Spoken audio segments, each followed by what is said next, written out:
ខ្ញុំបាទសូមគោរពនឹងជម្រាបសួរដល់ថ្នាក់ដឹកនាំក៏ដូចជាបុគ្គលិកនិងកម្មករ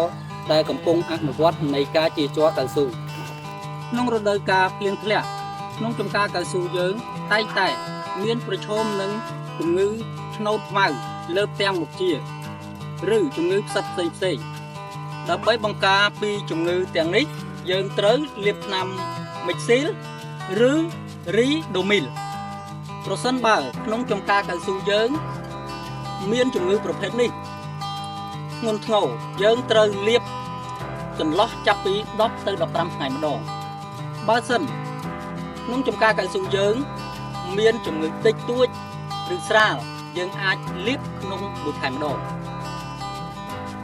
ថ្ងៃនេះខ្ញុំបាទទាំងពីរនាក់សូមធ្វើបទបង្ហាញអំពីការលាបថ្នាំមិចស៊ីលដើម្បីការពារមុខគាចំពោះការលាបថ្នាំមិចស៊ីលយើងត្រូវលាបទំហំ3សង់ទីម៉ែត្រទៅ5សង់ទីម៉ែត្រយើងត្រូវលាបពីលើចុះមកក្រោម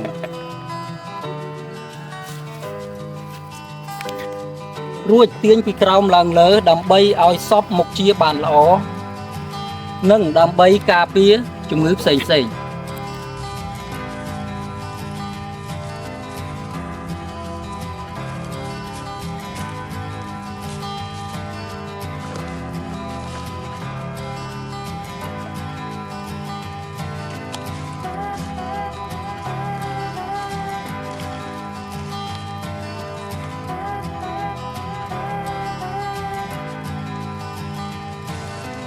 ជាលុយស្ងួតវាពេញ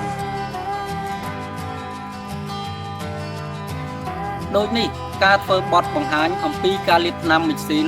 សូមចប់នៅត្រឹមនេះសូមអរគុណសូមជម្រាបលា